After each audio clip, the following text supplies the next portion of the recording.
भाजपा के वरिष्ठ नेता प्रेम सिंह परिहार से गरुड़ एक्सप्रेस के संपादक राजेश लक्षकार से खास मुलाकात। जनप्रतिनिधि और प्रशासनिक गठजोड़ से पनपता है भ्रष्टाचार। भाजपा के नीमच जिले की राजनीति में कभी चाणक्य कहे जाने वाले वयोवृद्ध नेता प्रेम सिंह परिहार इस समय जिले की राजनीति से दूर होकर नेपथ्य में ही। अब वे नेपथ्य में चले गए हैं या उन्हें भाजपा नेताओं द्वारा ही नेपथ्य में धकेल दिया गया, यह एक अलग विषय है। लगभग 80 वर्ष की आयु पूर्ण कर चुके भाजपा के पूर्व जिला उपाध्यक्ष प्रेम सिंह परिहार ने बीते 50 वर्षों से राजनीति में सक्रिय भूमिका निभाई है। गरुड़ एक्सप्रेस के किस्सा कुर्सी का कार्यक्रम में अपने राजनीतिक जीवन के बारे में उन्होंने वर्तमान राजनीति परिदृश्य और अपने राजनीतिक जीवन को लेकर कई बातें बताई। आइए जानते हैं भाजपा के वरिष्ठ नेता प्रेम सिंह परिहार ने गरुड़ एक्सप्रेस के संपादक राजेश लक्षकार से खास मुलाकात में क्या कहा। नमस्कार दोस्तों, आप देख रहे हैं गरुड़ एक्सप्रेस और आज हम आपको रूबरू करवाने जा रहे हैं नीमच जिले की ऐसी शख्सियत से जो कि भाजपा के एक दिग्गजों के नाम में शामिल है। संघ से लेकर भारतीय जनता पार्टी और जनता पार्टी के निर्माण में भी काम किया है। इन्होंने आपातकाल का वो समय भी देखा है जब भाजपा कार्यकर्ताओं पर या जनसंघ के कार्यकर्ताओं पर जो उत्पीड़न होता था, उस समय का दौर इन्होंने देखा हुआ है। आज हम चर्चा करने जा रहे हैं भाजपा के पूर्व उपाध्यक्ष और भाजपा के राजनीति के चाणक्य कहे जाने वाले प्रेम सिंह परिहार से। आइए उनसे जानते हैं कि किस तरह का उनका राजनीतिक जीवन रहा है और वर्तमान में जो भारतीय जनता पार्टी किस तरह से काम कर रही है और आने वाले चुनाव को देखकर किस तरह की वर्तमान में स्थितियां हैं, उसको लेकर क्या कहते हैं। आइए हम चर्चा करते हैं प्रेम सिंह जी परिहार से। आइए आप हमें बताइए कि आपके राजनीतिक जीवन की जो शुरुआत है, भारतीय जनता पार्टी से आप जुड़े हुए रहे हैं और भारतीय जनता पार्टी से पहले किस तरह से आपका राजनीति में पदार्पण हुआ है। ये ऐसा है, राजनीतिक में मैं विद्यार्थी जीवन से शुरू हुआ था और जनसंघ के समय से मैं राजनीतिक में शुरुआत की। जनसंघ के समय में बहुत ही लंबे समय से कार्य किया और जनसंघ के बाद में फिर जनता पार्टी जब बन गई आपातकाल के बाद का, जो पहले चुनाव हुआ आपातकाल के बाद में, तो उस समय जब जनता पार्टी बनी तो जनता पार्टी के समय भी जो हमारा जो क्षेत्र था अपना नीमच का, इस नीमच के ग्रामीण क्षेत्र का मैं जनरल सेक्रेटरी था। उस समय भी मैंने बहुत ही कार्य किया जनता पार्टी में। जनता पार्टी का जब विघटन हो गया दोहरी सदस्यता को लेकर के, जनसंघ के साथ जब दोहरी सदस्यता को लेकर के जनता पार्टी में विघटन हुआ, तो उसके बाद में भारतीय जनता पार्टी जो है बनी 80 के अंदर। तो भारतीय जनता पार्टी का फिर जो है हमारा मंडल बना, मैं मंडल अध्यक्ष बना। तो उस समय से हमारी जो है भारतीय जनता पार्टी में मेरी जो है यात्रा, राजनीतिक यात्रा शुरू हुई, अभी तक चल ही रही। पिछले कुछ लंबे समय से आप जिले की राजनीति से काफी दूर दिखाई दे रहे हैं। कहा जाता है कि भाजपा में आपको एक राजनीतिक चाणक्य के रूप में देखा जाता था। कई चुनाव में आपने भाजपा को जिताने के लिए, भाजपा के उम्मीदवार को जिताने के लिए प्रयास किए। तो कहीं ऐसा नहीं लगता है कि भाजपा के वर्तमान के जो नेता लोग हैं उन्होंने आपको नेपथ्य में डाल दिया है, आपको भाजपा से दूरी बना के रखा हुआ है, क्या कहते हैं? देखिए, अब ये तो संगठन वालों को सोचने की बात है, पर अब मेरी ये बात सही है कि मेरी 50 साल तक मेरी राजनीतिक जीवन में या राजनीतिक में मैं 50 साल तक सक्रिय रहा। कई भिन्न भिन्न इस क्षेत्र में मंदसौर जिले के समय में भी और नीमच जिले में भी। मंदसौर जिला था तब भी मैं सक्रिय रहा, हर एक पार्टी के पदों पर रहा और यहाँ पर भी रहा। और इसके वजह मैं दूसरे इंस्टीट्यूट में भी रहा, मंडी में, सहकारिता में भी रहा और इस प्रकार से जो है मैं सभी प्रकार से रहा। डॉक्टर पांडे जब हम सांसद थे, मैं उनका भी प्रतिनिधि के रूप में रहा। शिवाजी के साथ में मेरा लंबा राजनीतिक जीवन रहा। पर अब आज का जो समय है, तो जिस प्रकार से राजनीति के अंदर रो रहे थे, उस जमाने में और आज के जमाने में राजनीतिक में बहुत बड़ा अंतर आ गया। आज का जो कार्यकर्ता है या आज के जो लोग हैं, वो संगठन को जिस तरीके से चलाना चाहते हैं या करना चाहते हैं, उसमें जीवट नहीं दिखता है। समझ लो, हमारे समय में ऐसा जीवट से कार्य करते थे, सेवा से कार्य करते थे, जीवट से कार्य करते थे। मैं ऐसी कुछ कटु बात नहीं करना चाहता हूँ। हमने देखा है 15 महीना अभी जब कांग्रेस की सरकार थी, तो हमारे कार्यकर्ता इस तरीके से निराश, हताश और बिल्कुल हो चुके थे कि जिनकी कोई पूरा अवमूल्यन टाइप हो गया था। विधायक भी कहते थे कि भाई हमारे तो कोई सुनता ही नहीं था। तो उस समय भी इनके प्रशासन नहीं सुनता था, तो आज भी प्रशासन नहीं सुन रहा है इनकी। आज भी कार्यकर्ता जो मारे जा रहे हैं, मर रहे हैं, आत्महत्याएं कर रहे हैं, तो आज भी प्रशासन क्या भारतीय जनता पार्टी का सुनने को तैयार ही नहीं। तो ये बड़ी विडंबना दिख रही है मेरे को। ये विडंबना क्यों है?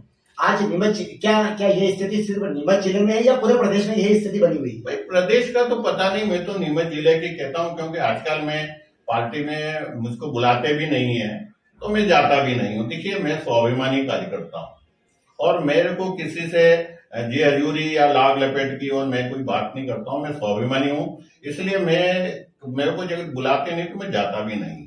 क्या मेरी विचारधारा है, मैं जब तक जीवित रहूंगा मेरी विचारधारा है, मैं भारतीय जनता पार्टी की विचारधारा से रहूंगा। परंतु जो है आज सक्रिय मैं मैदान में नहीं हूँ। और आज जब हो रहा है ये जो कुछ हो रहा है, तो अभी इसके लिए तो राजनीतिक जिम्मेदार है। 80 के दशक में के भाजपा नेताओं में और आज के भाजपा नेताओं में किस तरह का अंतर देखने को मिल रहा है? नहीं तो देखिए, पहले का राजनीतिक जो लोग थे वो सेवा की दृष्टि से आते थे, संगठन की दृष्टि से आते थे, सेवा की दृष्टि से आते थे, लगन और कार्य करते थे। और आज वो स्थिति नहीं है, समझे ना। आज तो अवसर की दृष्टि से आ रहे हैं। और मैं तो कहना नहीं चाहता हूँ, बहुत सारे तो ऐसे आ रहे हैं कि बिजनेस पर्पज से, आज की राजनीति तो बिजनेस पर्पज से हो गई, सेवा के पर्पज से नहीं रही। बिजनेस के पर्पज में आप किसको देखना चाहते हैं? नीमच जिले में ऐसा कौन राजनीतिक है जो बिजनेस के पर्पज से आ रहा है? मैं तो यदि यही कहता हूँ, देखो भाई, आज यदि ये लगता है कि जिस तरीके से आए दिन जो सुनने में आ रहा है भ्रष्टाचार, तो भ्रष्टाचार बिना राजनीति के संरक्षण से तो नहीं हो सकता। तो बिना राजनीति के संरक्षण से भ्रष्टाचार कभी चल नहीं सकता, ये आप मान करके चलना, समझे।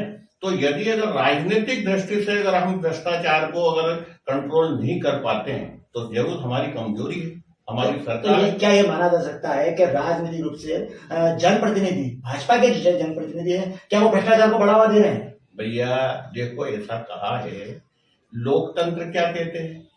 जिस लोकतंत्र की परिभाषा क्या है? जिसमें जन प्रतिनिधि और तंत्र, तंत्र का मतलब मशीनरी, समझ गया ना। तंत्र का मतलब है मशीनरी, लोक का मतलब है जन प्रतिनिधि। तो जन प्रतिनिधि अगर जागृत रहा, जन प्रतिनिधि अगर सक्रिय रहा, तो तंत्र जो है उसमें गड़बड़ नहीं करेगा। और अगर तंत्र सक्रिय है तो ये नहीं कर सकता है।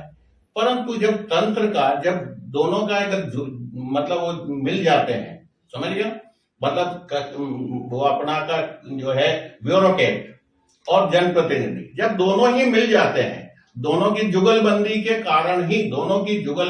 कारण ही भ्रष्टाचार पनपता है। ये सही बात है। नीमच में देखा जा रहा है भाजपा में कहीं ना कहीं अंदर खाने गुटबाजी पनप रही है, जैसा कि 20 साल पहले हुआ करता था। 20 साल पहले भी भाजपा की राजनीति में बिखराव जैसी स्थिति थी। आज भी कहीं ना कहीं एक व्यक्ति दूसरे व्यक्ति को निपटाने की राजनीति कर रहा है। आपको किस तरह के माहौल दिखाई दे रहा है वर्तमान में भाजपा? यही तो गलत है, एक दूसरे को पीछे डाल करके, एक दूसरे को नीचा दिखा करके और अपने को आगे बढ़ने की सोच रहे, ये गलत तरीके का है। ये हमने कभी ऐसा, हमारे समय में ऐसा नहीं था, पर आज दिख रहा है। आज जो दिख रहा है वो ठीक नहीं है। वो लोग चाहते हैं कि भाई इसको गिरा के आगे बढ़ जाऊं, तो ऐसी प्रतिस्पर्धा क्यों? यदि अगर आप ठीक है तो स्वयं ही आपके आगे बढ़ जाएंगे, और आप ठीक नहीं है तो फिर भी पीछे रह जाएंगे। तो पर आप अपनी जो है अपने कार्य की रेखा को आगे बढ़ाना चाहिए कि दूसरे को नीचे गिरा करके आगे बढ़ना चाहिए। कंपटीशन कैसे हो रहा है? आपने पार्टी में रह के और सत्ता का और संगठन का दोनों का कामकाज देखा है। आप पार्टी में जिला उपाध्यक्ष भी रहे हैं, संगठन मंत्री रहे हैं, मंडल अध्यक्ष रहे हैं, इसके अलावा मंडी में आप अध्यक्ष रहे हैं, उपाध्यक्ष रहे हैं।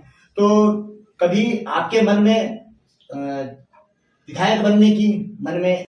देखो, संगठन और सत्ता, आपने बहुत अच्छी बात कही, संगठन और सत्ता। देखिए, संगठन से सत्ता आती, सत्ता से संगठन नहीं आता। और आजकल सत्ता से संगठन चलाना ये एक मतलब एक विकृति है, मतलब समझिए ना।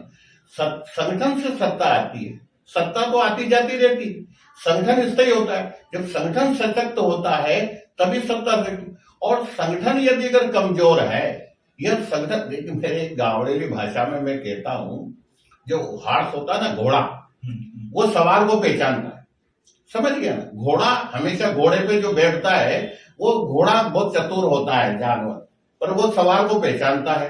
अगर सवार अगर मजबूत है और सवार अगर अच्छा है तो घोड़ा सही दिशा में जाएगा, और अगर सवार कमजोर है तो घोड़ा उसको गिरा के भाग जाएगा। नीमच जिले में क्या सवार घोड़े पे ठीक ढंग से चल रहा है? भैया तो मैंने कह दिया ना, आजकल मैंने पहले भी आपको कहा, ब्यूरोक्रेसी का और उसका घोड़े का और उसका सवार का दे दिया उदाहरण। अब आप समझ लीजिए कि यदि अगर उसका सवार ठीक नहीं तो घोड़ा क्या करेगा? घोड़ा तो आपको सवार ले जाने पहले नहीं। सब कुल मिला के आप कहना चाहते हैं कि वर्तमान में जो घोड़ा है उस पर सवार ठीक ढंग से नहीं है, इस सवार को बदलने की जरूरत महसूस की जा रही है? भैया अब ये तो जनता भी समझ सकती है ना, ये तो जनता ही समझती है कि आज जो कुछ वातावरण बन रहा है या आजकल जो वातावरण पूरा क्षेत्र में बना हुआ है वो आखिर कैसे बना हुआ है। अगर कोई किसी भी कार्य को करने के लिए आपके पास सशक्त नहीं, जिसको नेतृत्व दिया गया, अगर वो नेतृत्व करने वाला भी सशक्त नहीं है तो यदि कमजोर होगा तभी जाकर के विकृति पैदा होगी ना। ये तो सीधे गणित है। यदि अगर नेतृत्व करने वाला कमजोर है तभी विकृति पैदा होती है, तभी आज की जैसी स्थितियां बन रही होती है, जितना भी होगा। तो ये सारी बातें जो है नेतृत्व करने वाले के ऊपर निर्भर होती है कि नेतृत्व करने वाला कैसा व्यक्ति। आप कभी विधायक की रेस में रहे या नहीं रहे? दादा, पार्टी में हम सेवा के उद्देश्य से आए थे, संगठन को चलाने के उद्देश्य से आए थे, चाहे वो जनसंघ था, जनता पार्टी थी या भाजपा है। तो हमने हमेशा लोगों का कार्य करने के लिए, कार्यकर्ताओं की दृष्टि से, कार्यकर्ताओं को बनाने के लिए, लोगों की सेवा करने के लिए, लोगों को आगे बढ़ाने के लिए अपने कभी ये नहीं सोचा कि मैं ही रहूंगा या मैं ही हो जाऊंगा या हम ही बनेंगे या दूसरा अपनी को बनेगा या इसको गिरा करके बनाना। ऐसा हमने कभी नहीं सोचा और न मैंने कभी ऐसी इच्छा रखी। समझिए, अगर मैं चाहता तो सुन लो, मैं अगर चाहता तो भैया मैं तो संगठन मंत्री भी रहा हूं। मैं शाहजहांपुर के जिले का संगठन मंत्री था। मेरे बाद के जितने वहां मेरे कार्यकर्ता थे वो सारे विधायक बन करके और वो मंत्री बन। पर आज का तो बड़ा विचित्र देख रहा हूं मैं। कोई ऐसा नाम आपके जहन में है जिसको विधायक के तौर पर आगे बढ़ाया जा सकता है? अरे भैया, आजकल तो विधायक के नाम पर बहुत लंबी लाइन लगी हुई है। अब किसी का एक का नाम क्या बताएं, लंबी तो लाइन लगी हुई है। जो भी दिखता है वो भी विधायक बनना चाहता है। जिसने मेरे को तो ऐसे लोगों को देखने में, अब कार्यकर्ता है, अब कहना नहीं चाहिए, पर अब ठीक है, लंबी लाइन है। आपके राजनीति का जो जीवन रहा है वो किस तरह से रहा है? किस तरह से आपने सीढ़ी दर सीढ़ी राजनीति की सीढ़ियां चढ़ी है? अरे भाई, राजनीति का तो मेरा 50 साल का जीवन क्रम रहा राजनीतिक में। अब उसको क्या क्या मैं एक हाथ में कैसे बताऊं, तो कई जीवन का क्रम से रहा राजनीति का। जनसंघ से हम शुरू करें। जब आपने जनसंघ में काम किया तो वहां से आप अपना अनुभव हमें बताएं। मैं जनसंघ में भी कार्यकर्ता उसमें रहा, मंदसौर जिले में रहा। मतलब जनसंघ के समय से लेके जनता पार्टी के समय लेके भारतीय जनता पार्टी में देख करके, और मतलब पार्टी की दृष्टि से भी और अन्य संस्थाओं की दृष्टि से भी उनमें भी कार्यकर्ता रहा हूँ। कई अनेक पदों पर रहा हूँ। मैं सहकारिता में भी रहा हूँ, सहकारिता का मैं सोसाइटी का अध्यक्ष भी रहा हूँ, समझ गए, बैंक प्रतिनिधि भी मैं रहा हूँ, मंडी का अध्यक्ष भी रहा हूँ। नीमच जिले के किसान मोर्चा के एक नेता ने आत्महत्या कर ली। मामला था प्रशासन से उत्पीड़ित होकर उसने आत्महत्या करी। साफ तौर पे दिखाई दे रहा है, उन्होंने एक सुसाइड नोट लिखा हुआ है।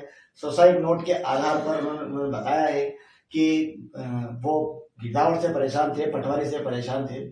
इन सब चीजों के बाद इस घटनाक्रम के बाद ये देखने में भी आया कि भाजपा के नेताओं को अपनी ही सरकार में, भाजपा के शासन में जो प्रशासन है, इसके खिलाफ सड़क पर उतरना पड़ा, मैदान में उतरना पड़ा, नारेबाजी करना पड़ी, पैदल मार्च निकालना पड़ा। तो इस चीज को किस तरह से देखते हैं आप? क्या राजनीति चल रही है वर्तमान में? क्या भाजपा के कार्यकर्ताओं की सुनी नहीं जा रही है? भाजपा के लोगों की कहीं सुनवाई नहीं हो रही है? किस तरह से देखते हैं आप इसको? ऐसा है, मैं पहले कह रहा था, आज जो ब्यूरोक्रेसी जो है वो ब्यूरोक्रेसी इतनी हावी हो गई है कि उसके कारण से जो है ये जो हमारा राजनीतिक क्षेत्र जो है या राजनीति में जनप्रतिनिधि है या सरकार के जो नुमाइंदे हैं तो मैंने एक बात कहा कि बिना राजनीतिक संरक्षण के जो है ब्यूरोक्रेसी भ्रष्टाचार नहीं पनप सकता है। तो कहीं न कहीं हमारी जो है लोग हैं, हमारे जो जनप्रतिनिधि हैं, हमारे जो लोग हैं, वो इन ब्यूरोक्रेसी पर मतलब नियंत्रण नहीं कर पा रहे हैं। समझ गए ना? नहीं कर पा रहे हैं, इसका मतलब ये है कि ये लोग कहीं न कहीं उन ब्यूरोक्रेसी से किसी न किसी मामले में दबे हुए हैं। समझिए? और दबने का कारण एक ही है, वो है भ्रष्टाचार। तो यदि अगर ये सशक्त होते तो फिर उन पर नियंत्रण हो जाता, पर ये सशक्त नहीं है। राजनीति की कमजोर है, राजनीति की इच्छा शक्ति कमजोर है। और आज बड़ा दुर्भाग्य की बात है, मतलब इतना बड़ा कहना बड़ा दुर्भाग्य की बात कि आज हमारी सरकार है, हमारे जनप्रतिनिधि है, विधायक हमारा है, सांसद हमारे हैं, जिला अध्यक्ष हमारे हैं, और सब कुछ होते हुए कर्मचारी पटवारी और गिरदावर के कारण जो है वो मतलब इतना बड़ा उसको हमारे मंडल के जो है उपाध्यक्ष किसान मोर्चे का, समझ गए? तो इसका मतलब होता है कि राजस्व विभाग में किसानों के साथ क्या दुर्व्यवहार हो रहा है कि किसान को आत्महत्या करनी पड़ी, और किसान ही नहीं हमारे पदाधिकारियों को करना पड़ा। मतलब इतना मतलब हमारे सरकार की और पदाधिकारी इतनी बड़ी शर्म की बात है कि आज जिले में कर्मचारी इतना सशक्त हो गया और इतना भ्रष्टाचार में लिप्त हो गया। मैं तो सरकार से मांग करता हूं, समझ गए? मैं सरकार से मांग करता हूं कि अगर यदि उस कर्मचारी पटवारी की और वो गिरदावर है उसका जो संपत्ति की जांच की जाए, और संपत्ति की जांच करके जैसे अपराधियों पर बुलडोजर चला रहे अगर मुख्यमंत्री, तो इन भ्रष्टाचारियों पे भी वो बुलडोजर चलाओ। समझ गए? इनकी जांच करो, इनकी संपत्ति की जांच करो। इन्होंने उनको आत्महत्या करने के लिए प्रेरित किया या नहीं किया, ये बात दूसरी है। समझ गया ना?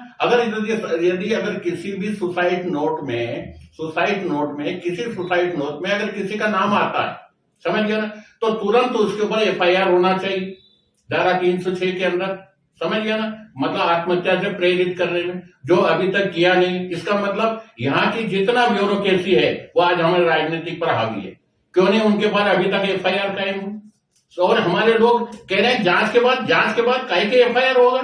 सुसाइड नोट है ना, तो सुसाइड नोट में जितने नाम है सबसे पहले उस पर जो है आत्महत्या प्रेरित के लिए उस पर 306 में उसमें मुकदमा करना, उस पर एफआईआर कायम होना चाहिए। उसके ऊपर उसके बाद में जाकर के तुम जांच करते रहो, और अगर निर्दोष है तो न्यायालय छोड़ देगा, न्यायालय को सजा देगा क्या?